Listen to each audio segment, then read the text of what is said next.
Почитувани гледачи, Христос воскресе. Навистина воскресна, за многу години нека ви е празникот. Се надевам дека го пречекавте, дочекавте и испративте овој празник во добро расположение. Времето беше прекрасно. Се враќаме сега во колотечината на секојдневицата. А тоа значи јаде бурек секој ден. Вечерва, кога ме гледате на оваа позиција, знаете дека имам гостин. Она што гостинот повеќе мината кои користат социјални мрежи, веќе им е познат кој е вечерашниот гостин. Добро вечер му посакувам на Александар Пандов, политички аналитичар, прв пат гостин во Јади бурек. Добро вечер, добре дојде. Добро вечер, Јанко, ти благодарам за поканата. Да, прв пат гостин. Христос воскреси и на тебе. Вистина воскресна. Александар, ти деновиве си прилично периодов, си прилично активен.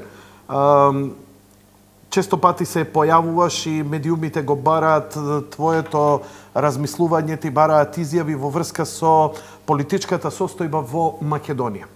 Од истата причина јас те поканив во емисијава. Бивши пратеник, се занимаваш долго со политика, уште од многу млад. И очигледно твоето искуство низ сите овие досега изјави што се очигледно говори дека прилично добро знаеш да ги анализираш работите. Она за што те поканив не е кратка изјава за вести, ниту е некоја вртелешка каде што 5 гости ќе им поставам едно прашање секој по 3 минути истото. Мене ми беше потребно во овој изминат период морам едно објаснување до тебе и до гледачите. Значи, те поканив во врска со политичката состојба од почетокот на бомбите па наваму.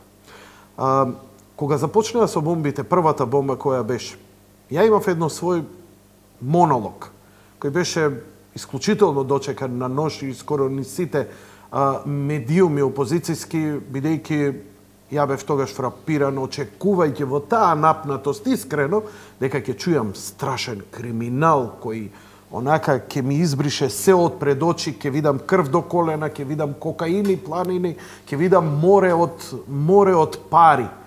Бидејќи ништо тоа не го видов, а слушнав некои тези и теории како нашава држава има способност да во еден момент 20.000 души ги преслушкува. 26.000, екскюзи муа.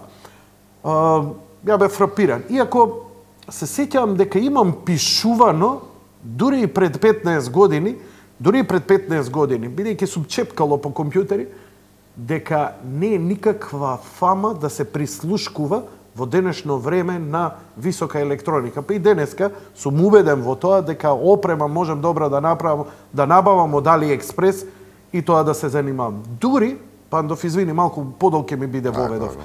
Дури имав двајца гости пред едно 4-5 години во емисијата за безбедносни камери, сати со вградени камери, прислушкување, блокатори, како и така натаму. Продавница во Скопје која постои, кај што можеш да купиш ти некого да шпионираш, прислушкуваш или да блокираш од такво нешто и така натаму. И сето тоа експлодира. И одеднаш ја препуштив емисијата на флоу, онака, како народов ќе ја влече. Обично знам ја како водител да ја наметнам на една тема, да ги туркам на една на друга и така натаму нешто активно. Интересно беше што во тие месец дена, дали имав 2 или 3 вечери каде што имав повеќе од едно јавување во врска со бомбите. Значи, народов овдека збореше, се нервираше. Значи, имаше критики кон владата. Ужасни.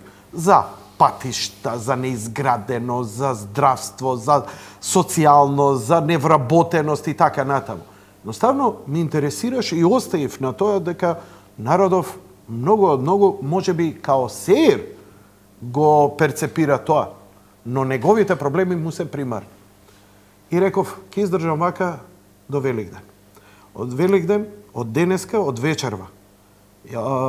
Сметам, јас лично, како личност, веќе, значи, на народот му дадов повеќе од месец-два, 2 месеца, мене психозата ми е дојдена до овде.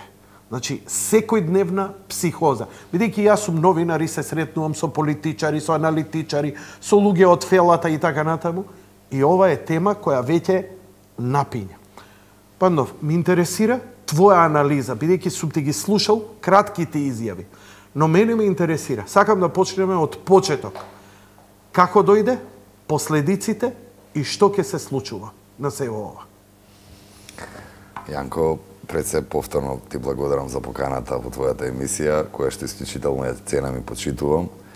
Значи, доста често ја гледам, не можам да кажам дека секоја вечер ја гледам, но доста често ја гледам и секоја ти чест и приватно кога сме се виделе, јас ти честитам поготово затоа што секој ден тоа го правиш, нели, од понеделник до петок. Да дојдеме до прашањето сега, а тоа е бомбите на господинот Заев.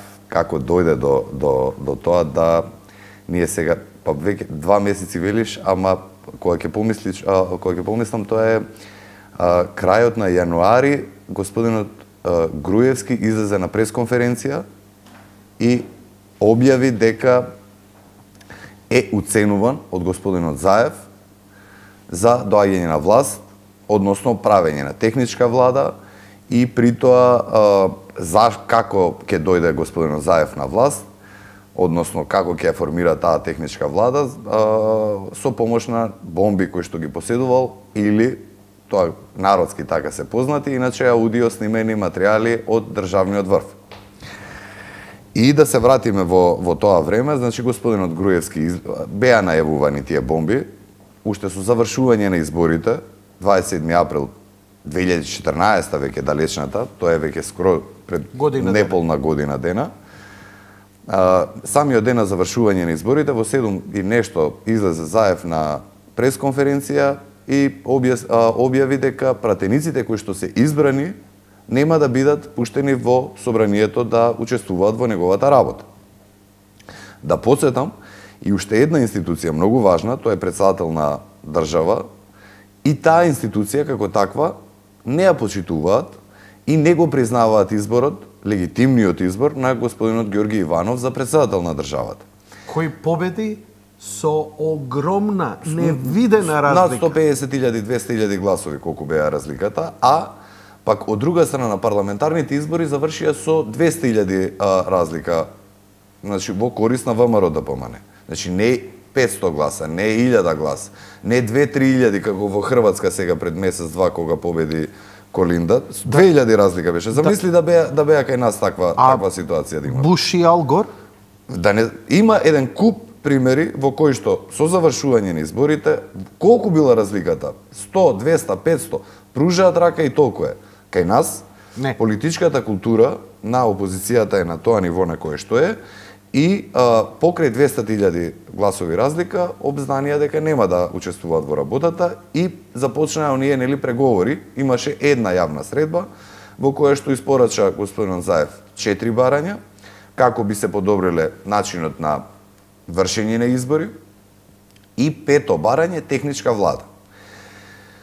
Помина летото што помина, човеков почна да мафта, да прета дека во одредени емисии во кои што учествуваше, сега да не посочуваме оваа или онаа, дека он поседува некои материјали кои што ако ги покаже во јавност, за 3 дена владата ќе биде сменета. Се чудевме сите што е тоа, како е. Предпоставувавме дека е тоа поради тоа што притисокот на неговите кои бараа да се вратат во парламентот. Види, секој нормален човек таму, кој што е избран сега како пратеник, можеш само да си предпоставиш под каков стрес и терет е што седи надвор од парламентот. Тој човек се одредил да биде политичар. Значи, своето парче леб да си го заработи преку занимавање со политика. Господ, односно народот, му дал да го изберат и да ги застапува тие одреден број на луѓе во парламентот. Тој сега седи дома и ги гледа бомбите на Заев.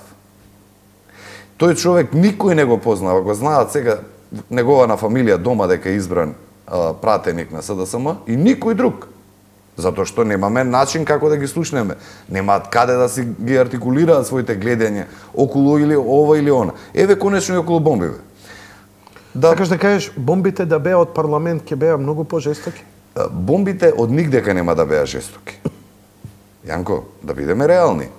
Тој начин, јас сум историчар по вокација, не сум работел како историчар, но ја сакам историјата. И ја познавам историјата. Не памтиме некогаш и некаде.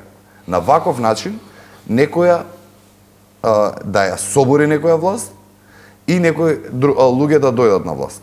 Ова е обид, мислам дека прв и единствен, на господинот Заев. Може би да се компрометира некој политичар, протекувале видеоснимки, протекувал некој аудио разговор. Но, од сите страни, освен од жолтиот печат, може би тоа било проследувано со некое значење, било кој нормален медиум, сето тоа го отврла како податок, како факт, како нешто кое што е приложено како доказ. Нигдека тоа не се зима за меродавно. Да дојдеме до... Значи, имаше разговори, вакви, онакви, ке има, ке нема, ке се враќаат во парламентот, нема да се враќаат. Јасно беше дека со секој еден изминат ден, господинот Заев си го стеснува маневарскиот простор, си го стеснува мегдан од каде што може реално он правично политички да се бори. Она кое што ги знае демократските средства, она што ни е познато за политичка борба, дека ќе оди на некој подземен начин. Кој му бил подземниот начин? Одел кај господинот Груевски и му пуштал, предпоставувам, сега ние од тона мал дел што видовме од видео, нели има протече на YouTube, имавме можност да видиме. Снимка која направена во кабинетот на Груевски. Он таму во тој дел од снимката тврдеше дека тие му се снимки од странски служби, но предпоставувам и како доказ да го увери господинот Груевски дека поседува, предпоставувам дека и пуштил неколку снимки, имаше и нешто, мислам дека и Груевски и он тоа посочија дека е како така. Во меѓувреме, значи доаѓаме до таа пресконференција на Груевски во која што излегува и вели објавете што сакате. И владата, и партијата ВМРО-ДПМН се спремни да ги слушаат сите тие, што е за невиден респект и почитување. Зошто? Мислиш дека тој зошто го направи тоа што го направи? Зошто не остана, например, да речеме, позадинска оваа некоја трговија да прават и така натаму? Зошто го извади целиот судир и конфликт на виделина? Обично мислам дека тука ги изненади не само Заев, не само СДСМ, туку и сите оние кои стоеа за ова, бидејќи никој не очекуваше дека ќе рече, аха, објави се што имаш. Тоа е, мислам, малце чуден потек. Рече дека е за почит. Образложи ми го малце. Види се, тргни мојот начин на функционирање, на размислување на одредени настани. Секогаш јас се ставам во центарот на настанот. Значи јас, кога би бил на местото на Груевски, како би изреагирал? Премногу самоуверен треба да бидам. Премногу чист во мислата. Премногу сигурен во моите соработници што правеле, како правеле, за да го дозволам тоа. Ако јас имам сомнеш дека јас сум нечист човек, дека сум бил непоштен, дека сум правел матни работи, дека сум договарал корупции, дека сум убиства, не знам што се не се спомнуваше. Ако јас мислам дека моите соработници се такви, јас секако дека се ќе направам да го спречам тоа. И факт се докажа тоа дека е така, после колку има 25, 30, колку бомби, не знам. Па не ги знам ни јас. Јас до универзална сала слушав што слушав. После универзална сала ако ми е посочен некој разговор, види, чуј ова, па слушам, иначе не можам да ги слушам сите. До универзална сала без малку и универзална сала без малку скоро се имам слушнато.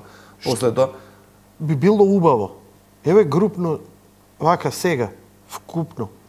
Што разбравме од сите овие бомби? Пазе, ќе дојдам до бомбите. Добро, повели. Значи, ајде да не те насочувам, извини. И на таа пресконференција што слушнавме ние, дека господинот Груевски е уценуван и во таа уцена господинот Заев имал аудио снимки со кои што он верувал дека ќе излегува на пресконференција во ред, објавете ги вие снимките, ние ќе си ја тераме судски постапката. И беше поднесена кривична пријава, да подсетам, против господинот Заев и против уште 5 луѓе. И во тоа време се случија првите апсења. Се случија и првите апсења. беше уапсен Зоран Верушевски, неговата сопруга, некој човек кој што работи во административец во општина Струмица, кој што подоцна се испостави дека бил соработник, кај него биле чувани материјали, кај него се криела сопругава на господин Верушевски, и двајца оперативци од Управата за државна безбедност. Тие двајца оперативци, сега веќе да ги убрзаме нештата, и едниот и другиот имаат признание подпишано во кој што тврдат дека по налог на Зоран Верушевски биле внесувани броевите на Јанко, на Александар, на господинот Камерман, и, значи, тој шесто обвинетиот тие броеви ги внесува и тие броеви се преслушнувани. Нас од господинот Заев што ни беше првично, Јанко, кажано? Дека 26.000 луѓе биле прислушнувани. Тоа е без малку секој еден. Значи Верушевски работел во управата за... Он работел порано. Порано. Бил директор на таа управа. Така? Како директор на таа управа, помалку повеќе сите тие му биле колеги. Во тоа време, петоосумничениот, мислам дека му бил и заменик, али високо рангиран бил во... Тоа со сигурност знам. Чекай, малце ме буни тајм Лапов. Верушевски давал налог на овие двајцава, така? Да. Кој период тоа се случило? Бидејќи Од 2010 година. Значи Верушевски бил во ДБК во 2010? Не. Он е од 2003 година, 2002 15 септември победува СДСМ и Бранко Црвенковски него го става затоа што 2001 година големото во аферата беше во режија на Зоран Верушевски. Така. Зоран Верушевски како награда за таа афера големо уво и начинот како да се врати СДСМ на власт, беше награден со директорско место во ДБК. Во ДБК или сега УДБ. Добро. Управа е, не е дирекција. Како успеал тогаш да им дава налози на тие во 2011? Значи, ако ти престанеш да работиш во Сител телевизија. Добро. Имаш ти сега веќе после толку години работа во Сител, имаш тука ред на пријатели, познаници. Сега, ако дополнително за сето тоа, Зоран Верушевски поврзан бил со странска служба, која што добива пари од нив. А сакаш да кажеш дека ја сега да го злоупотребам мојот колега овде, дека иако не сум тука да му кажам учини ми, ќе те искеши. Ама само на убав збор, тешко дека ќе се заврши работата. Имало тука. Ако има пари, а пари имало, затоа што пак се враќам на овие пето и шесто осомничените, односно веќе шесто осомничениот не е ни осомничен, он е обвинет и лежи затворска казна, 3 години доби затворска казна, осуден за злоупотреба на службена положба и овластување и како веќе таму идат сите тие работи, но во признанието, пошто сега новиот кривичен законник ти овозможува да биде скратено судењето, да не се оди во судска постапка, да си го признаеш ти своето дело, нормално заради тоа ќе добиеш помала казна. И така, дил да направиш како... Така, и он доби само 3 години. Бидејќи призна све и соработуваше со истражните органи. Признаено дека за пари се внесувани овие броеви, признаено дека постои странска служба, признаено е дека петоосомничениот е директниот линк, шестоосомничениот не, петоосомничениот е директен линк со Зоран Верушевски и дека цела таа работа ја прават за странци. Во меѓувреме, Јанко, излегуваат две за мене доста важни работи. Првата, писмо кое што е пронајдено кај Верушевски, кое што е своерачно пишувано од Зоран Заев. Значи не е штампано, не е вака или онака, по доказ не може да постои затоа што постои, нели, одма може форензика да докаже дека ти си го пишувал и Заев самиот во една изјава го призна веродостојноста на тоа писмо, кое што се вели, го информира, Заев го информира Верушевски. Се комунициравме со премиерот на таа и таа земја. Таму беше замачкано името на земјата. Така е. Со советниците за безбедност гарантираат и визи, работни визи, вакви визи. Фактички, ако... За сите осомничени што ќе учествуваат, да има така е, да каде да бегаат. Така е, каде да бегаат. Која е земјата ќе видиме во судскиот процес сега подосна. Се предпоставува оваа или онаа или обично оној мувата што си ашка од капата, тоа е. Јас сега во меѓувреме од сите амбасадори, еден само го слушам, се врти навака натака, обично дава изјави, па те требало да се прекине судскиот процес. Те не знам. Политичко решение. Политичко решение, тоа е еден, тоа е британскиот амбасадор. Значи друг амбасадор не е. Мирка Велиновска во една од колумните напиша. Она имала средба со некои од новинарите кои биле свикани на негово барање, каде што им било наложено значи опозицијските новинари, кај што им било наложено да се направи се ова да не добие институционална разрешница. Значи, да нема судски, бидејќи ако почне судски, тоа мора да биде транспарентно. Тоа име на сите е јасно. Но еден од тие новинари, на кого му стана јасно колку е саатот и каде се движи, тој едноставно одби и работата ја пренесе веќе, не ја објави он лично. Мирка тврдеше ово што го кажуваш и ти, дека се работи за британскиот амбасадор за цево ова. Ова е, морам да признам, за мене просто шокантно. Јас сум изненаден, јас сум фрапиран. Очекував грчка тајна служба, како што се овакво, дури Латас на МРТВ, меѓу првите кога беше со првите појавувања, нешто спомна германска служба, па турска служба, американците како најголем притисок, нели, за да го смениме името, и сега излегува Британија, има. Добро, не мора да идеме у овие води. Ја чисто сакам само значи, да не, јас не тврдам, но така. Сите патишта ме укажуваат. Многу ми е чудно. Симптоматично. Ако сите останати, и американскиот, и рускиот, и германскиот, и било кој амбасадор, молчат, не коментираат ништо околу ова. Так. Некој кој што си дава за право да коментира, да носи да суди, тоа е британскиот амбасадор. Имаше неколку такви изјави и мене, значи, там е онаа народната, ако некој си ја ишка мувата од капата, таму е нешто. Ајде да се вратиме. А тоа дали има обиди да прислушуваат? Сите амбасади, тоа им е основна работа, да прибираат информации од земјата во која што се.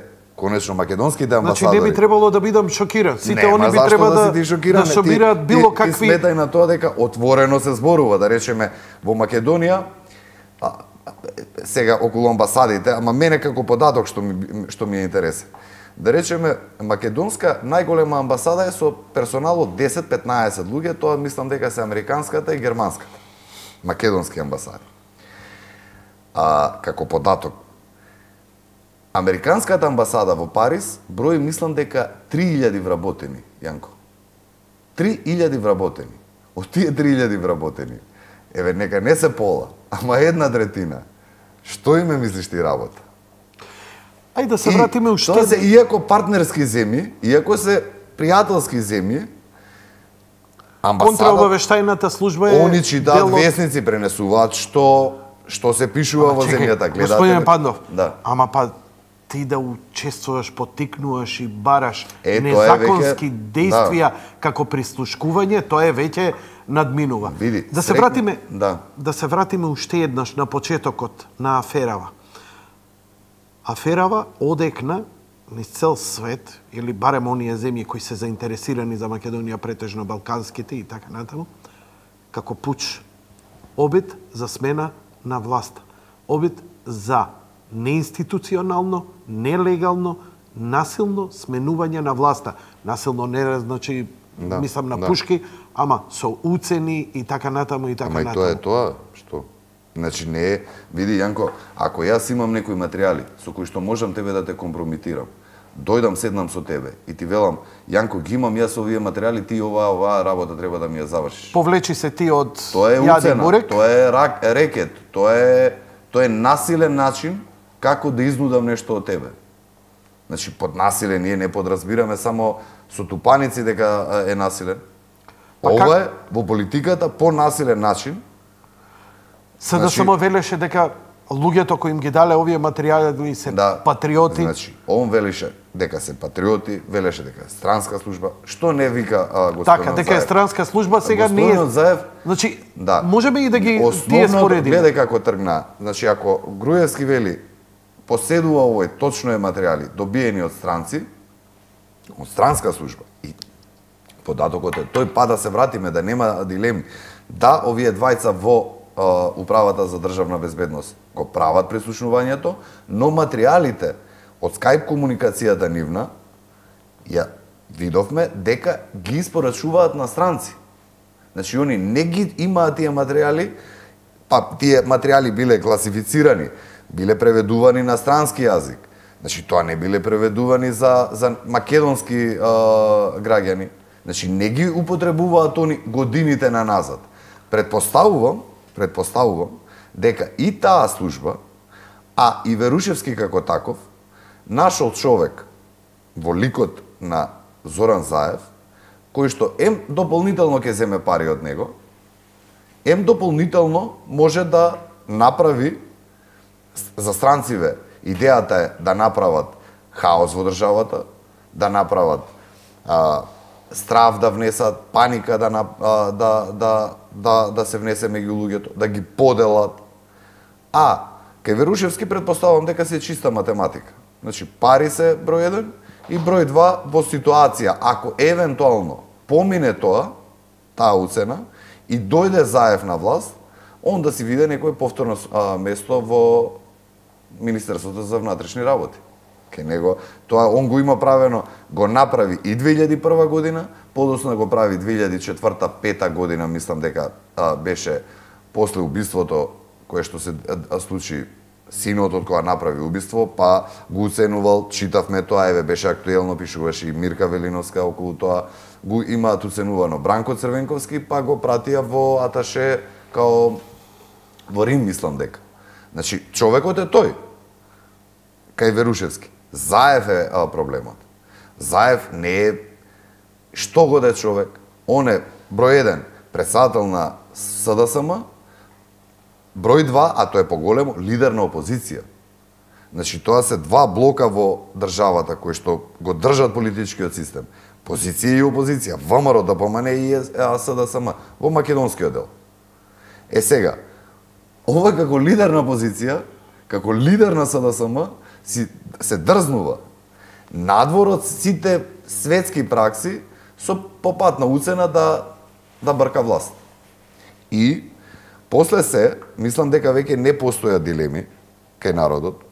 Значи, никој веќе нема. Ако од едната страна велеше Груевски дека е уценуван, на Заев пресконференцијата беше Груевски и Мијалков го прислушувале народот свој. Односно 26.000 луѓе. Тоа беше првата теза, дека Груевски и Мијалков прислушувале. Каде исчезна сега таа теза? Нема веќе тоа. Ама чекај, не може да нема. Не е тоа пред 20 години. Тоа е пред 2 месеца. Види. Не може сега ние до толку да сме... Ама чекај, господин Пад, не може ние до толку да сме со кратка памет. Сега, не е тоа важно. Како испадне? Како испадна? Ако не се лажам, кога му вика на снимката на Груевски, му вика, од кај ти се? Од странски служби. Да. И после вика, па морав да му кажам така. И одеднаш имаш едно море на овие миньони, на овие, не знам, ајде, партиски следбеници, да не навредам сега некого, но стварно луѓе кои не користат здрава памет. Кога ти излегува и вика, морал така да каже, за да го замачка, демек, да не поутребувам по-вулгарен збор, нели? Некој мангуплук, некаков нешто, ја не му кажав така, за да он помисли вака. А уствари, не биле странски служби, биле домашните служби. Чекај сега, ја полека. Сега да ти пуштам за криминалот. Пред да ми пуштиш за криминалот, пред да збориме за криминалот, да расчистиме кој е. Значи, останува неконзистентност во изјавите на опозицијата, СДСМ. Час е едно важно, час не е важно. Час Груевски и Мијалков прислушкувале, час прислушкувал овој не е битно. А испадна дека Груевски и Мијалков ги утепале од слушање. Ги утепале луѓе на слушање, они Груевски треба ја сега да прифатам дека Груевски не прави ништо друго, освен што си ги снима своите разговори и разговорите. Тоа, ама не, ајде, као врв на се. Значи, Сашо го слуша, Владко брат му го слуша. Замисли. Значи, они и до толку немаат мозок. Заев и тие таму што се околу него, кои што го советуваат и кои што ги прават тие снимки, значи го пуштаат Владко Мијалков како зборува со некој ноунейм. Што значи тоа? Дека тој вториот не е. Владко Мијалков е слуша. Сега, Сашо дал наредба и Груевски дале наредба да го слушаат Владко Мијалков. Тоа не е нонсенс, тоа е надвор од памет. Значи, таа работа на секого му е јасно, од стотици веќе разговори излегува. Груевски, Мијалков, Јанакиевски, Јанкуловска, Ставревски. Значи, партискиот и државен врв бил прислушнуван. Нема тука веќе никаква дилема околу тоа. Сега останува, мислам дека завршена е комплетно целата истражна постапка. Јас верувам дека во исклучителни кратки рокови, пошто чим е завршена истражната постапка, веќе ќе се влезе во судница, во исклучително краток рок ќе се движи таа судска постапка и за не повеќе од месец дена од денес дека цела оваа работа ќе биде завршена. И дека веќе никој и треба, јас сега, значи, ако преку овој случај во Македонија треба јасно да се стави до знаење дека нема никој понатака да не си помисли да си игра со ваква работа. Значи, дали во опозиција или во опозиција. Полека. Дали е ВМРО ДПМН, дали од ДУИ, дали од ДПА, дали од СДСМ. Не се заканува, полека, јас сум физички поспремен од тебе. Биди ти физички поспремен од мене. Чекав да те... извини, во само што ова да кажам, значи преку казните, јас вистински очекувам дека такви казни ќе има. Еве пред месец дена гледавме, има слична ситуација во Турција. 28 луѓе кои што учествувале во прислушување, доживотни казни добија, Јанко. Не по 15, по 20, по 30, доживотни. И многу важно, што имам читано навака натака, не да лежат затвор ваму или онаму, во турски затвор ќе лежат. Доживотни 28 казни изрекоа. Midnight Express си го гледал? И да, сум гледал турски, да. Све ти е јасно. Како? Ама не, и сум читал, има кои се најлоши затвори у свет. Јас им го препорачувам на гледачите Midnight Express. Култен филм за на темава кога ја спомнавме. Пази, во целава ситуација која треба да ја анализираме, се појавуваат многу интересни ликови. Лани, пред година дена, кога започна председателската кампања, се кандидира повеќе ликови. Два лика се обидува да влезат во кампањата. И двата не ми се симпатични, но за едниот сметав дека би беше добро чисто за овака, Ванковска. Таа не успеа да собере подписи, иако залажана од Facebook пријателите и лајковите, што мислам дека беше едно големо отрезнување и за неа и за секој паметен човек, дека Facebook е едно од најлажливите места за реално проценување на работите. Не успеа да собере, иако беше многу поттикнувана и поддржувана на Facebook, она исто така беше многу разочарана од сето тоа. Стојанче Ангелов, од друга страна, кој па човек е, да речеме, некако колку толку има тач на терен, некој го во него перцепира како представник на бранителите, кој јас овде кај мене бил гостин 6 пати во емисија, да. Кога направи партија, му се заблагодарив. Вие сте прв пат, господин Пандов. Он беше 6 пати, бидејќи јас секогаш зад луѓето кои гинеле, се бореле и пострадале зад Македонија, дал бил комита, дал бил партизан, дал бил бранител од 2001, секогаш сум имал респект. Ја сум неагресивен човек и знам колку е тешко да земам пиштол да пукнам макар на свадба. Е стресна работа. А некој очекувам така да ми го брани животот. И затоа имам почит кон сите безбедносни структури. Кога Стојанче направи партија и се уортачи прво што истрча кај Бранко Црвенковски, ја му реков, дечко, имаш маркетинг простор, ако сакаш, било што со мене. Као и со секоја партија, ако сака нешто да има.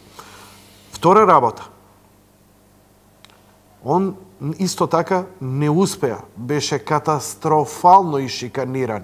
Не успеа да собере ни доволен број потписи за да стане председателски кандидат. Сега се појавува пред неколку месеци на страна неговите активности, сето тоа е легитимно. Во една демократска земја. Немам ништо против. Кај сака нека вика, нека протестира. Жени, баби, шо сака нека собере. Тоа е легитимно. Но даде една изјава. Кога стана очигледно ова што го вие го говорите, рече, нека никој не се обидува да го уапси Заев, оти ќе падне крв. Ова, господине Пандов, веќе е надвор од било какви демократски. Ја си ја замислувам, јас да изговорам оваа реченица и да му ја упатам на било кој. Во било која земја, појашче ме помрчина, викаат црвите, за вакво нешто. Мислам дека дури имам, ми е кажано, дека ако изговорам некој работи на телефон и бидат фатени во системот против американскиот председател или против американскиот систем, да ја не можам да се надевам на виза туристичка да ја посетам Соединетите американски држави, без никакво образложение зашто ќе ме одбијат. Тоа не знам, но знам дека и Стојанче и СДСМ како такви, со почнување на бомбите, они тргна кон правење на нестабилност на државата. И така и го почнавме разговорот. Они што направија? Значи, системски, прво председателот како институција не го почитуваат. Собранието како највисок демократска институција, храм на демократијата, не го почитуваат. Влада не почитуваат. Судски систем не почитуваат. И еве се последново Стојанче како таков, македонска телевизија. Значи, и втор правец кој што се обидоа они да направат, а тоа е преку правење на контролирана нестабилност, ваму или онаму, вадење на луѓе, обид на ваков или онаков начин да се дојде до конфликт, до контакт меѓу луѓето. Сакаш да кажеш овие протести, чат-пат, така е. исто така и на нив им е најпосекувана желба тоа. Значи, што повеќе протести, што повеќе... Ако можат. Но што можат они? Они можат, еве, од сите овие протести што ги видовме, да соберат 100, 200 луѓе пред македонска телевизија, едните исти ликови, јас ги викам соросоиди, или не мал дел од нив да се тесно поврзани со фондацијата Сорос, и има дел кои што си немаат по паметна работа, досадно им е дома, одат на протест. И има еден дел кој што се крајно пресметани.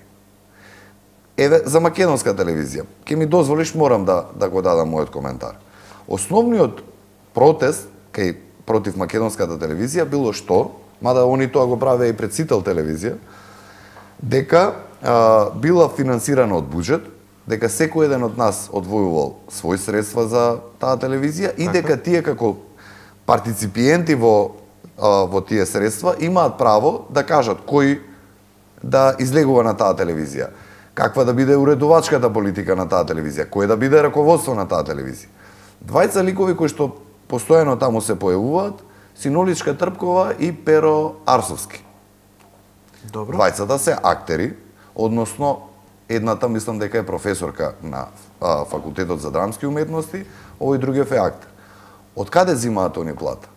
Од буџет. Од буџет. Држи ли вода под предпоставка дека мене не ми се допаѓаат како актери или како професори, со своја група на истомисленици да отидеме пред факултетот за драмски уметности и да протестираме, да велиме дека они веќе не треба таму да работат. Па би било срамно тоа да го можеш. Држи ли вода можеш да го значи можеш да го направиш. По нивната логика, него на шо ќе личи. Ако ние се држиме до тие демократски стандарди кои што ги застапуваат Сорос, Стојанчи, останатите таму, да се собереме група од 100-200, а верувам дека и поголем број на луѓе би дошле кога би направиле таков повик, пред правниот факултет Јустинијан I во Скопје. Има таму одреден број, еве двајца јас би ги посочил, кои што мислам дека на било кој студент не е здраво, не е добро да им предават, Фршковски и Најчевска. Милион пати го врегеле македонскиот народ, како сме ние цепаници, како сме глупи, најпогрдни зборови. Во јавност они тоа го зборуваат, не го кажуваат во некои тесни кругови. Да се собереме и да мислим, пошто мое длабоко уверување дека не е добро они да предаваат на млади луѓе, на студенти, да го формираат нивното интелектуално мислење какво ќе биде, политичко мислење. Да се соберат луѓе таму и да речат, вие надвор. На што ги личи тоа? Така ли ќе ја доживуваме ние демократијата? Тоа се демократските стандарди кои што сега се на кое ниво во СДСМ, во Сорос, кај Стојанче.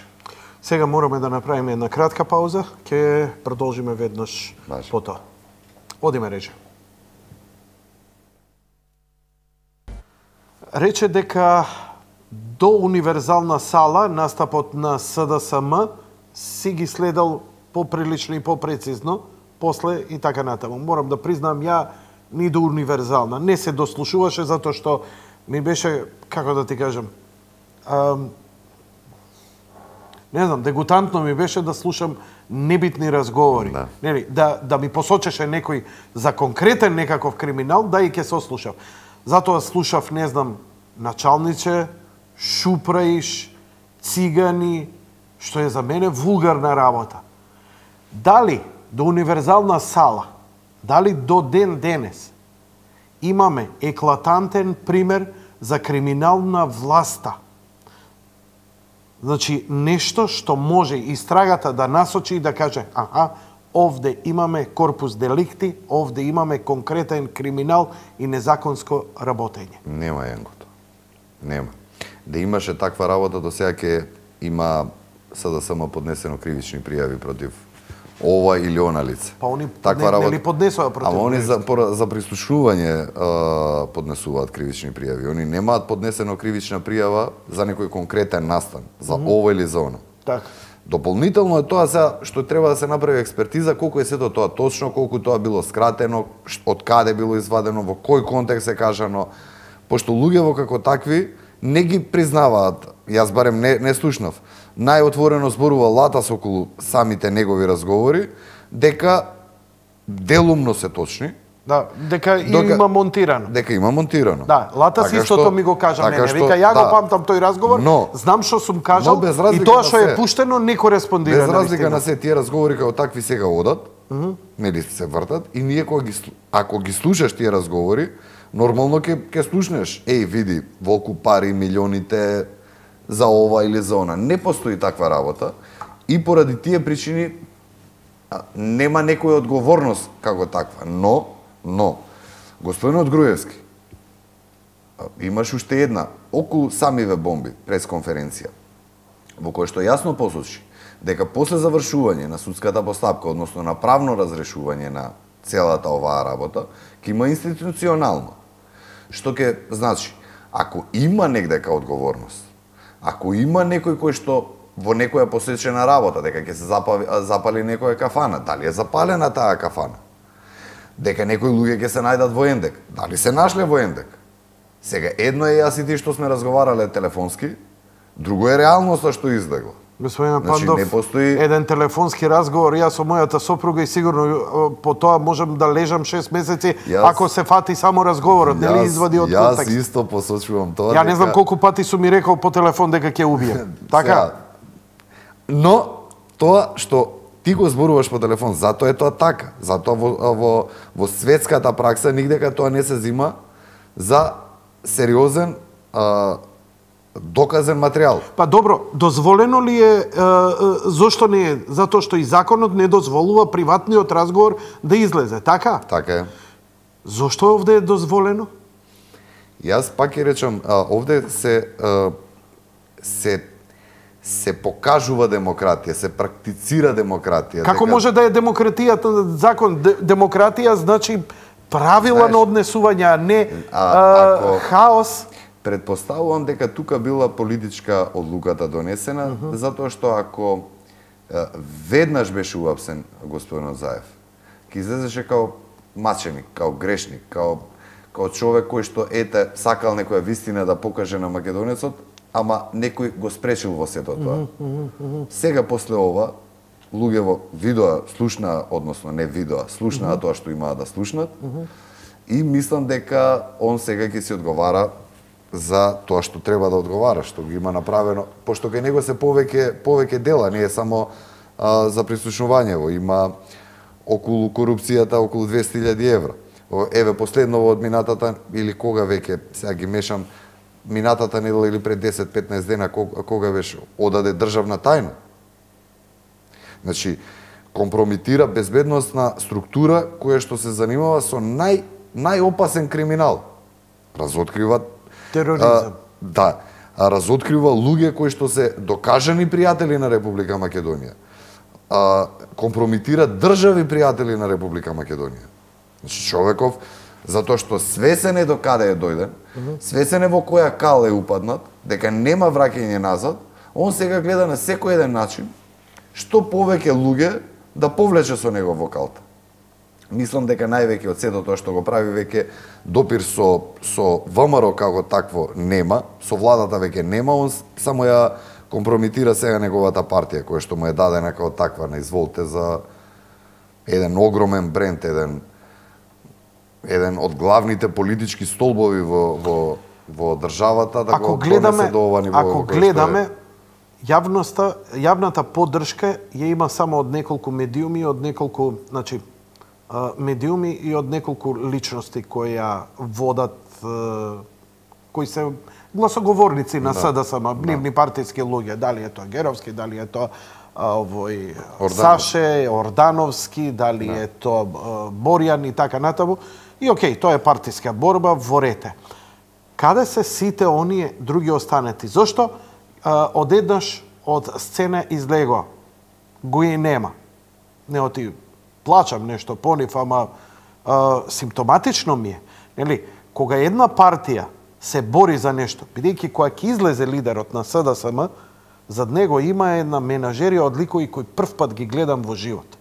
Значи, ја не сум некој бог знае каков аналитичар, али би требало некој лик да го препознам. Чат пат ќе ја препознам Шекеринска, еднаш беше Стево Пендаровски, другото не го познам. Кај се Гордан Георгиев? Каде е Јани Макрадули? Каде е Савова? Каде се уште, да не ги набројувам уште ликови кои и тоа како добро ги знаевме, кои прилично добро тресеа, без оглед дали беа позиција или опозиција. Едноставно исчезнаа од целава оваа работа.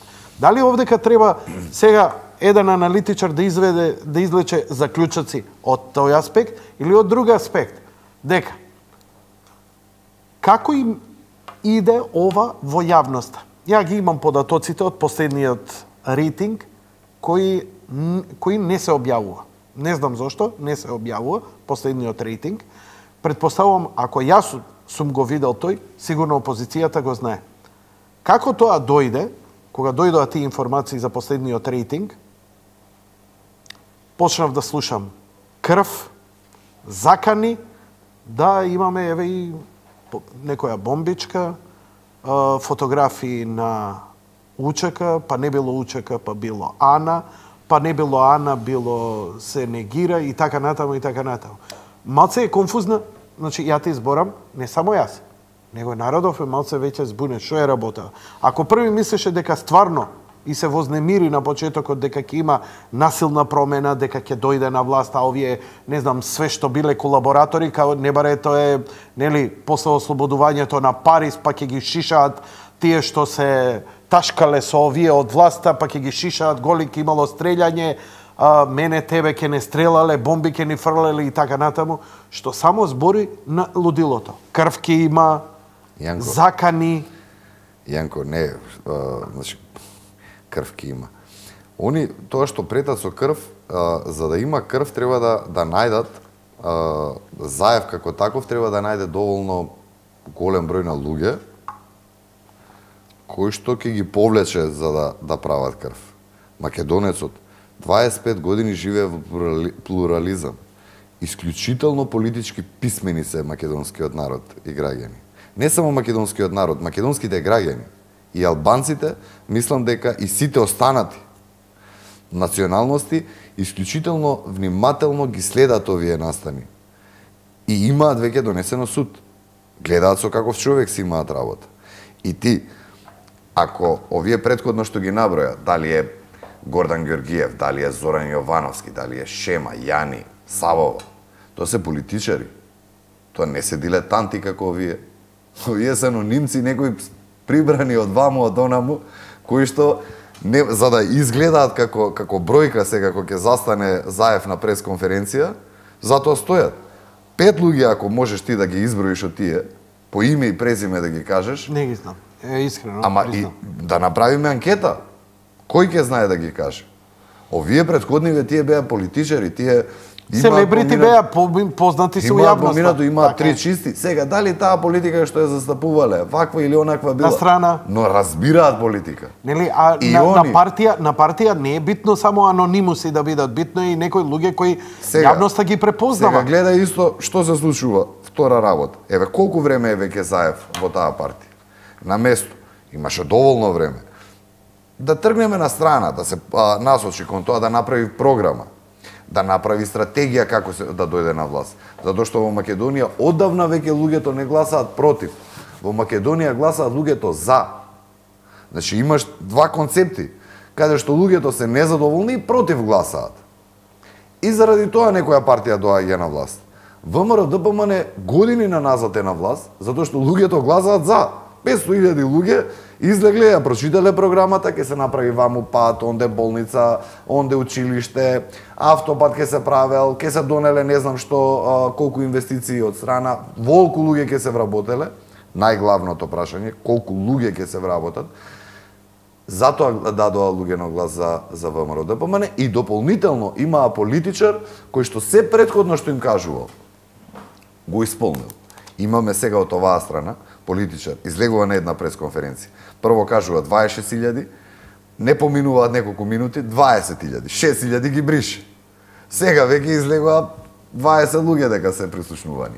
И од тие причини, овие сите претходна структура на луѓе не сака да на крај на памет да си го ставаат своето име и презиме, затоа што они може не рекле збогом со политиката. И не верувам дека рекле збогом со политиката. Да го стават сега позади Зоран Заев. Тие мислам дека крајно внимателно ја чекаат разрешницата на овој судски процес сега во кој што е Заев, чекаат смената му на тоа раководство и мислам дека топтан се подготвени да се вратат. Невозможно иначе Бранко Црвенковски никаква изјава да не даде околу себе ова. Не дава затоа што едноставно не сака да се срамоти, не сака да застане позади нешто кое што гледа дека не врви едноставно, дека е срамно. Кој стои позади него, Јанко? Стојат одреден број на новинари, на аналитичари, кои што се платени од фондацијата Сорос или директно од Зоран Заев. Има испад на еден таков платеник. Мо? Ти пукна филмот? Не може да ми пукне мене филмот таков лик. Мада со реченицата осетив малце дека се види, полека му рече. Да му дадеш до знаење дека ако прети со тепање, тој нити т од тепање знае што е. Така е. Дека спроти него има човек кој што пак му е позната таа као терминологија. Такво детство имал, не дека толку мирен сум бил јас, дека толку фин.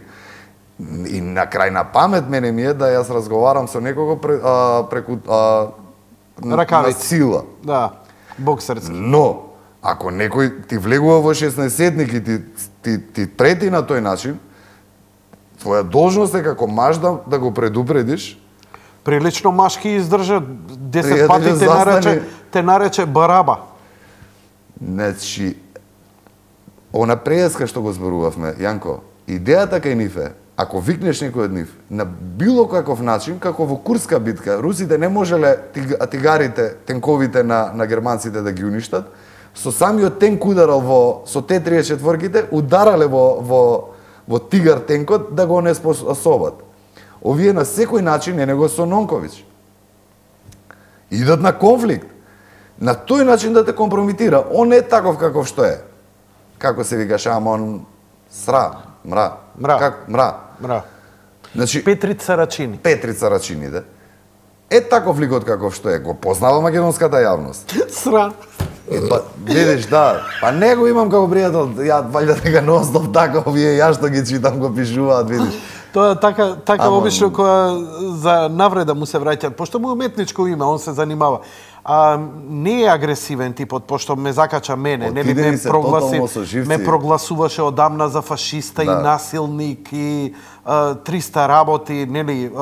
Последното беше, ми се заканија дека кога ќе дојдат на власт, ако има нормална држава, создале они нормална држава, ја не ќе сум можел да водам ни у Делчево ноќна програма. Демек Делчево е дното за медиумско. Така натаму и така натаму. Јанко, и тоа се одредена групација на луѓе, платени тоа да го прават што го прават. Јас сум длабоко уверен дека дел од нив јасно име за кого застанале сега. Зошто мислиш дека е таа агресија? Агресијата е затоа што губат. Затоа што јасно име веќе на нив. Ја не можам ги следиш и ти социјалните мрежи, така? Да, смирени си сега веќе. Не се толку. Еве тоа анализира и ми го. Значи Кировски, каков таков, у две точки не сум се согласил со него. Едно време ми беше Геровски. Ми беше уредник, работев за неделно време, пишував.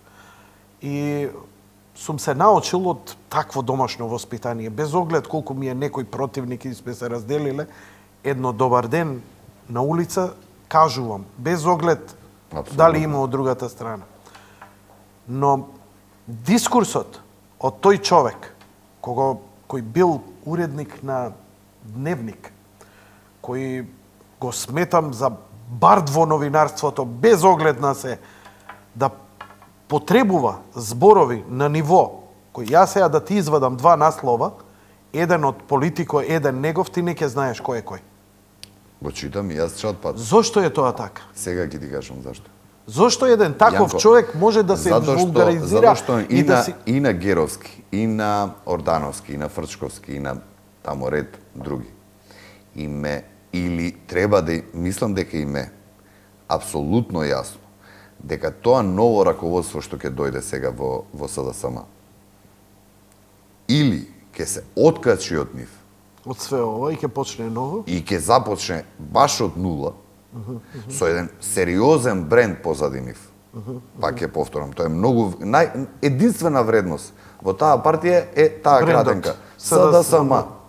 Ништо таму веќе не вреди. Овој толку ја направи лом партијата да изфрли, гледаш, еве, сите, нешто што вредеше, ништо не остави таму вредно. Но, и понатака тој бренд носи на минатите избори 300.000 гласови. Така е. Тоа значи, не донес... Никој ништо да неси ти 250-300.000 гласови.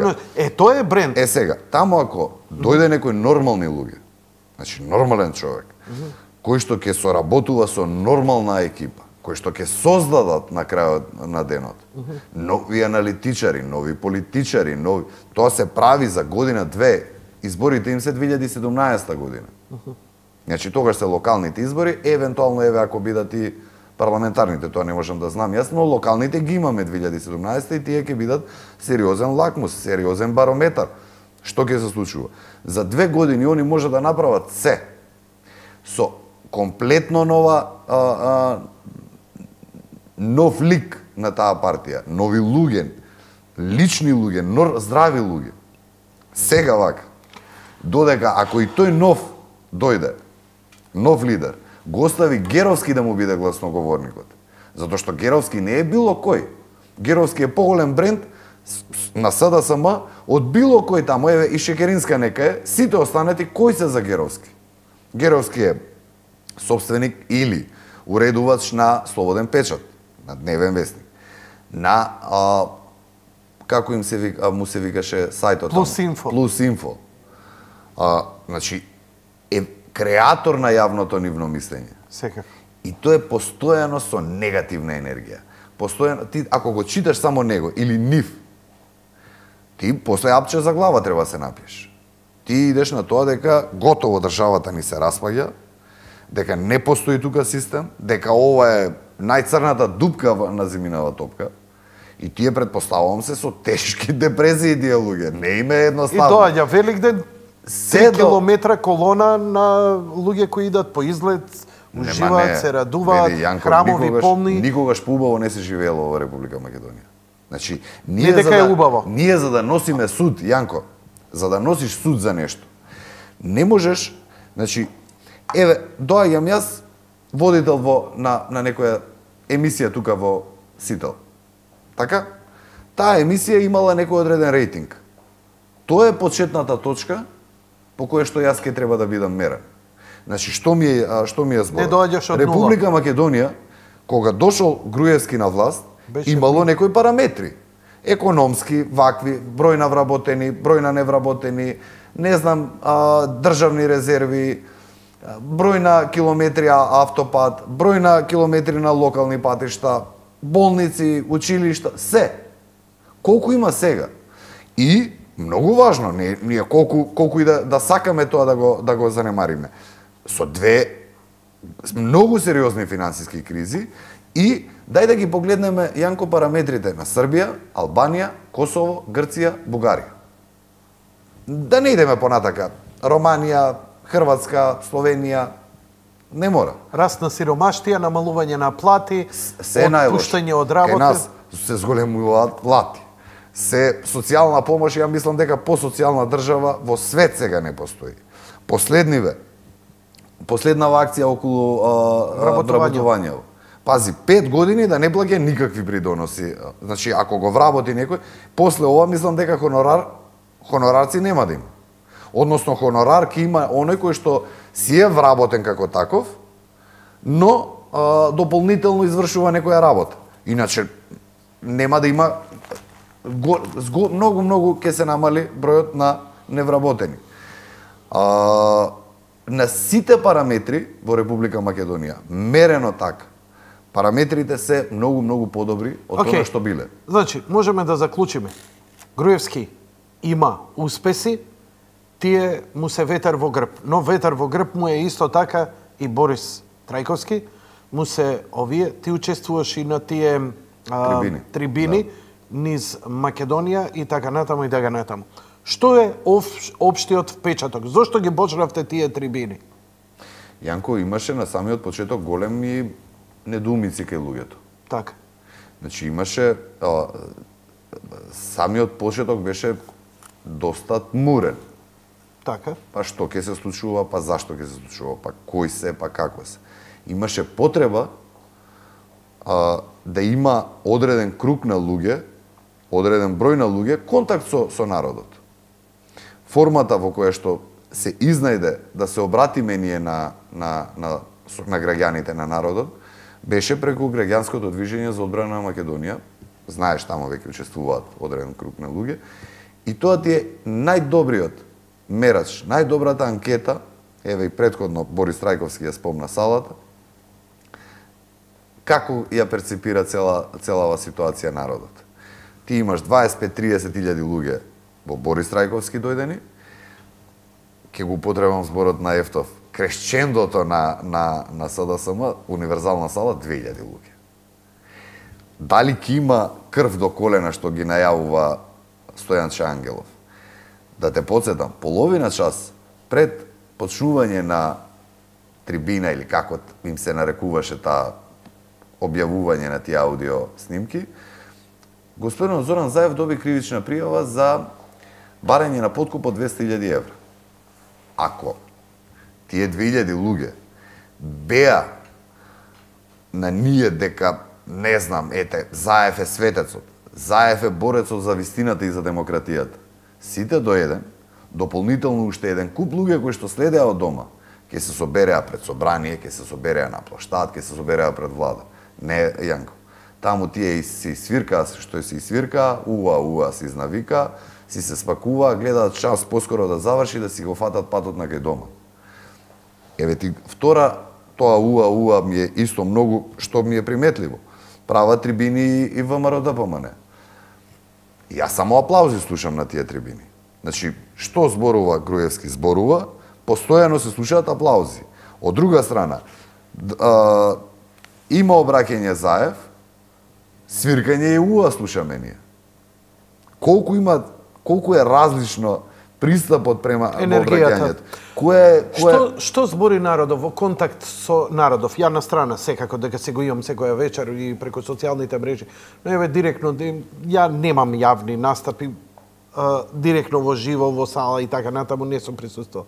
Како изгледа? Што народов збори? Веќе на народов му е ево она што го зборувавме. Апсолутно јасно, веќе околу ова све му е јасно. Да. Нема овдека сега големи мистерии да он сега нешто се двоуми или е во некоја тегова. Не. Што бара народот? Што очекува он? Сепак народот сака да не слушне нас. Сака да се Не. Тоа ми е во ред. Затоа и дојде во толков број на вашите трибини.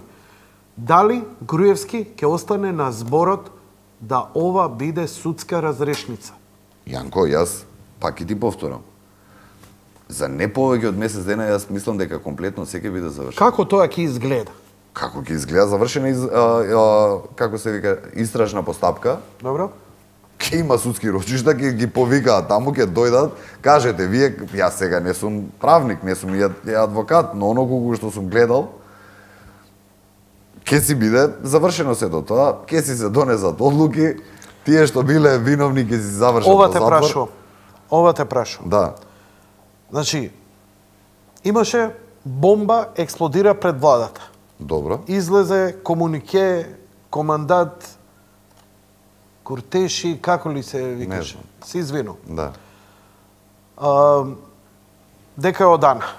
Дозволете ми сега. Ова се утрешните вестници. Фрчат комуникеа за гранатирање на владата. Она против она, Ана ја негира Ана. Комуникејата на она, како весела математика, едното беше подпишено со подписот на гувернерот на Европската банка, а последното има зборови кои ништо не значат и има граматички и морфолошки грешки. Абе, види сега. И сега народот се вознемирува. Чекај, овие почна. Ја добив едно фото скрин. Тезата сега на опозицијата е: еве, власта, затоа што е готова и паѓа, иницира меѓуетнички конфликт. 40 припадници на УЧК, она, бербери, не знам што е, ова, она, вамо, талибанци, се собрани и чекаат кај Липковско, каде што треба да почне исценирувањето на меѓуетнички конфликт, за да се дигне состојбата и нели за да остане власта, бидејќи готови се. Иако нели саа типол покушавам од тебе да излечам дали има зошто се готови, дали имаме криминал заради кој ние треба да ја смениме оваа власт, бидејќи овдека не збориме, гледам дека ни СДСМ веќе не збори ни за избори, туку едноставно идете си од власт. Симнете се од власт, поднесете си оставки. Пазете, значи не збориме овдека и одеднаш, знаете она како у цртаните филмови, кога овој ќе свати дека Долгоушко го зезнал и ти бе фацата од човечка ти се претвора во магаре. Па чекај, зошто сум ја будала, зошто мојве гледачи се ненормални и кретени и идат да гласаат? Дали нивниот глас не значи ништо? Лани идеа гласа, овие им рекоа џабе што гласавте, ние не ги идеме во парламент. А сега треба оние што гласаа па за овие да бидат будали, вие што сте гласале, ништо не ви се важи. 7 изборни циклуса признаени и од домашна и од меѓународна јавност, од институции, одеднаш сето тоа не важи. Слушнавме снимки во кои инкриминирачки на моменти звучи шупраиш, кај си бе началниче, лата справил муабет со Мјалков, неверојатно. Што да ти кажам? Да. Рейтингот покажа мал пат кај некој од овие спомнативе политичари, мал пат, иако рейтингот што го видов јас и кога ти реков дека после тоа удри, бомби и закани за крв, не е мрднат, забетониране на ВМРО ДПМН и на Груевски. Трети пат вечерва ќе. А на Заев му е исти, што е, мислам, исклучителен успех, што значи неговиот промил кој го има, кој е најмалце 3-4 пати, помали од Али Ахмед. Да. Он е на ниво, Заев е на ниво на статистичка грешка. 3% има рейтинг. Па тоа е, Јанко, тој нема рейтинг. Ти да излезеш, да те стават, да те мерат за рейтинг, поголем рейтинг ќе излезе дека имаш од Заев. Што тоа е рейтинг 3%? Лидер на опозиција. Мислам, ке дошол на власт. Значи, од таа работа нема ништо. Па као и од ова. Шумарот ке дојде ке ги избрка. Тоа се некои дечишта кои што сега се играат команданти. Тоа нема врска.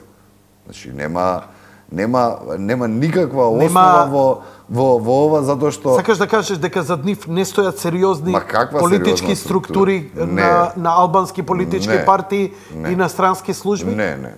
Не. Тоа и да постоело таква некоја мисла, да? После 2,5 месеци и гледање на цела реакција на народот, нема шанси да има некое посериозно сценарио кое што они ќе може да го истуркаат. Значи, во некои други околности, ние да слушавме криминали, да слушавме корупции, да слушавме непотизам, да слушавме не знам ти што се не црно, убиства нарачани, предпоставувам дека ова ќе имаше сега голем одек. Вака, нема никаков одек тоа. Има, ете, луѓето да се занимаваат, новинари да си пишуваат, тоа е тоа. Ама не е шала. Имаше ваков напад и во октомври. Се сеќаваш? И имаше и 2007. И нема апсења, нема конкретно, значи, да активираш експлозивна направа е премногу едноставна работа.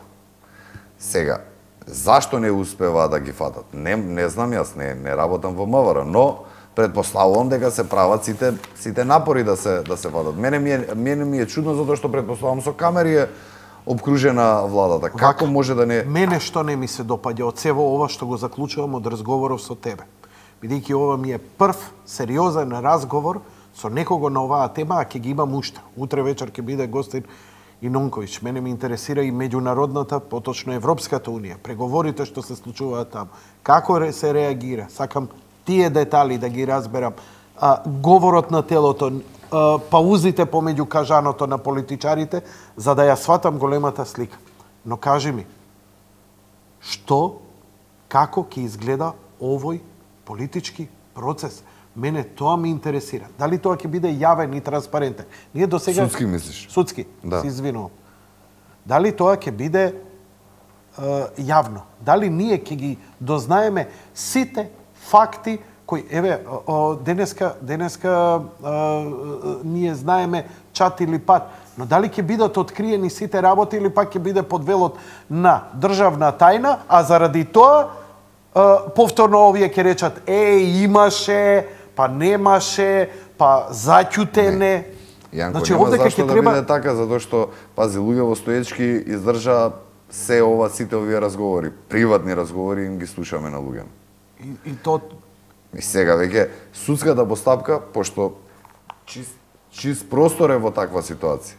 Значи, сето она кое што ќе биде таму, не гледам зашто не би било пренесувано. Може би, еве во делот на ова за набавка на оружје за безбедносни служби, за такви работи, тоа предпоставувам дека нема да слушаме ние. И не ни треба да се слуша тоа. Ама чекај.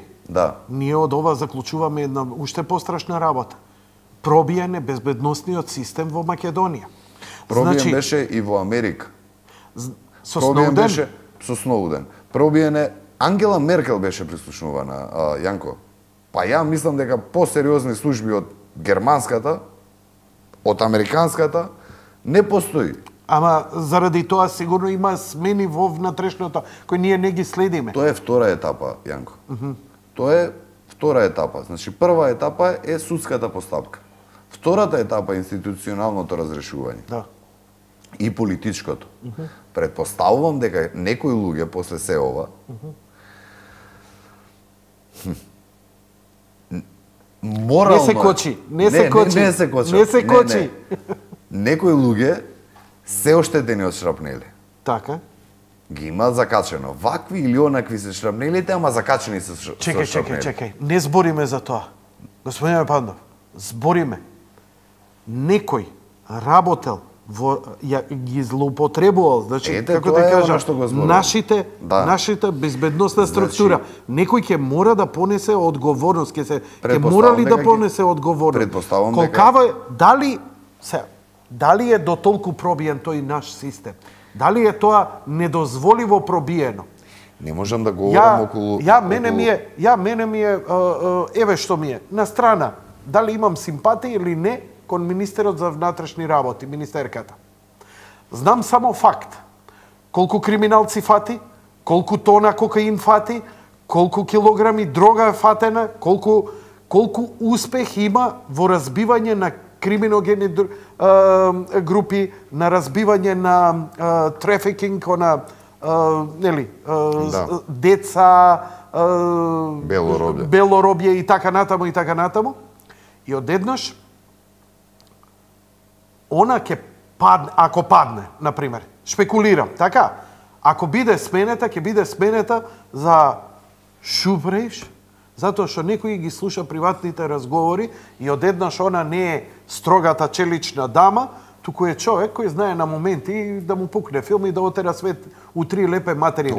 А ние сме сите чистунци, нели? Ние сме чистунци, или како што викаше Господ Исус Христос, кој е од вас чист, прв нека го фрли каменот.